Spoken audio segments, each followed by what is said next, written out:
जय जवान जय किसान जय जय शिक्षित युवान नारी शक्तिનો જય હો જય માં ગુજરાત। એશિયન લોક જાગૃતિ અભિયાનમાંથી પરસોત્તમભાઈ પટેલ બોલું છું। આજનો વિષય છે ભાજપના પ્રમુખ, હમણાં નવા જે પ્રદેશ પ્રમુખ આવ્યા છે ભાજપના, એ જગદીશભાઈ નામ છે એમનું, જગદીશભાઈ પંચાલ, જે નિકોલના ધારાસભ્ય હતા। હવે વાઢવમાં 62 કરોડનું લોકાર્પણ કરવા ગયા।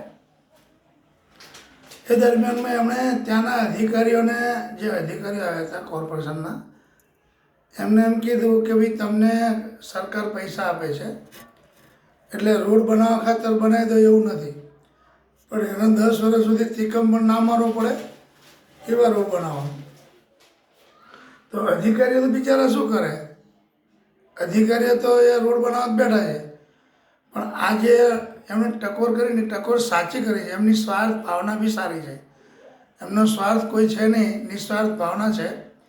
પણ એ સાથે સાથે ત્યાંના કોર્પોરેટરોને, ત્યાંના ધારાસભ્યને, ત્યાંના સંસદ સભ્યને, વઢવના બધાને ત્યાં હાજર રાખવા જોઈએ અને પછી આ વાક્ય બોલવું જોઈએ, તો માની લો કે કંઈક શિખામણ કોઈને સારી આપી છે। બાકી તો ખાલી કર્મચારીઓને કહેવાથી કંઈ ફાયદો નથી, કેમ કે એટલો બધો ભ્રષ્ટ અત્યારે થઈ ગયો જેની કોઈ હદ નહીં। કોઈ જગ્યાએ બાકી નથી કે જ્યાં ભ્રષ્ટાચાર ના થતો હોય, અને અત્યાર સુધી કોઈ રોકી પણ શક્યું નથી। તો આ રીતે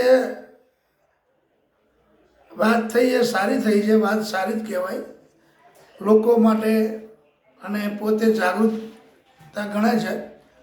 પણ એની સાથે જે કોર્પોરેટરોને અને ધારાસભ્યને, સંસદને સાથે રાખીને વાત કરી હોય કે આ લોકાર્પણ જે કર્યું છે 82 કરોડ રૂપિયાનું, કે 62 કરોડ રૂપિયાનું લોકાર્પણ કર્યું છે।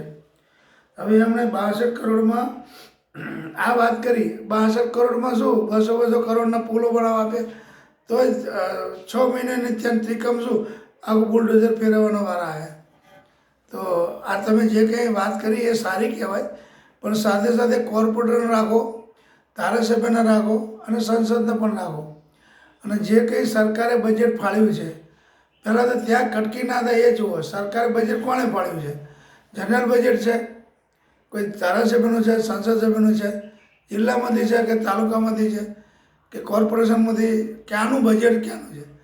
તો જેણે બજેટ ફાળવ્યું એને પણ હાજર રાખો, એમને જે અધિકારી હોય, જવાબદાર વ્યક્તિ હોય, અને ધારાસભ્ય, સંસદ સભ્ય અને કોર્પોરેટર પણ હાજર રાખો, બધાની વચ્ચે આ વાત કરો કે ભાઈ આપણામાં 1 રૂપિયો કટકી નથી કરવાની, 10 વર્ષ સુધી એમાં તિકમ ના મારવો પડે એવી પરિસ્થિતિ ના આવી જોઈએ, અને રોડ કે જે કંઈ કાર્ય કરે સારું કરે। તો માનું કે તમે ભાજપના પ્રદેશ પ્રમુખ નિષ્ઠાવાન છો અને ઈમાનદાર છો। ઈમાનદાર હશો આપણને ખબર નથી, પણ લોકો ઈમાનદારીનો કંઈક પ્રૂફ તો માગે ને તમારી જોડે, તો ઈમાનદારીનો પ્રૂફ આ છે કે તમે બધાને ભેગા કરીને વિડીયો જાહેર કરો કે જો આ ધારાસભ્ય, આ સંસદ સભ્યને, આ કોર્પોરેટર, બધાને આજે એમાં અધિકારીને બધાને હું કહું છું કે આ જે 62 લાખનું, 62 કરોડનું જે લોકાર્પણ કર્યું છે એનો રોડ સારો થવો જોઈએ, 10 વર્ષ સુધી એનો તિકમ પણ ના મારવો પડે એવી પરિસ્થિતિ આપણે ના થાય એ જોવાનું છે।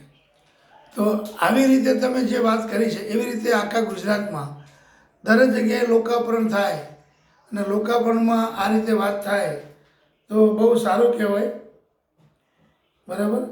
લોકાર્પણ તો એ રીતે લોકો પણ જાગૃત થાય, અને તમારી સાથે સાથે બીજા ધારાસભ્યો, સંસદ સભ્યો અને કોર્પોરેટર પણ જાગૃત થાય કે હવે આપણા લોકોનું કામ કરવું જ પડશે, અને તમારે કરવું જ પડશે, એ પણ ખોટું નથી, કેમ કે હવે તમે સૂઈ રહેશો ને તો કદાચ ભવિષ્યમાં તમારા પાર્ટી ડૂલ બી થઈ શકે છે, કારણ કે આ બાજુ કોંગ્રેસને તો કંઈ નહીં થાય, પણ આમ આદમી પાર્ટી ઊંચી થશે અને તમારી સીટો ઓછી કરશે, એવું બની પણ શકે આજે, ને 5 વર્ષ પછી, 10 વર્ષ પછી।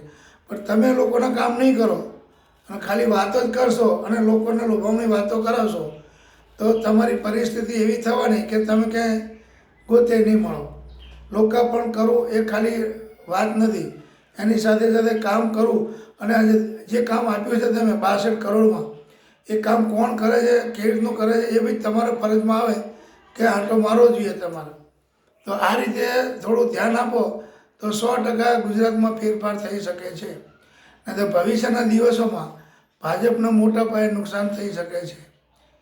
તો અમારી પણ વિનંતી છે કે આવી રીતે તમે ગુજરાતની અંદર દરેક જગ્યાએ, ખાલી રોડની વાત નથી, બધા જ કામ, રોડ, ગટર, લાઇટ, પાણી, જે કંઈ કામ થાય છે બધી જગ્યાએ ધ્યાન આપો. અને બીજી વાર ભાજપને લાવ્યું હોય તો ધ્યાન આપો, બાકી તમારે સુવાડી દેવી હોય તો કંઈ ધ્યાન આપવાની જરૂર નથી.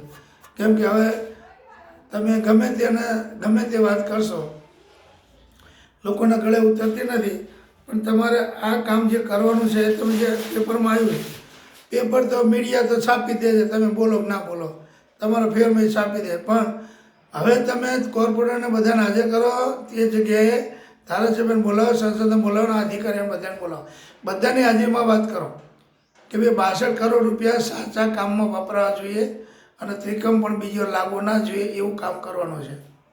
એ રીતે જાહેરમાં સૂચના આપો તો તમે કંઈક સારું કામ કર્યું, કંઈક સારું કામ શરૂઆત કરી એવું અમે માનીશું.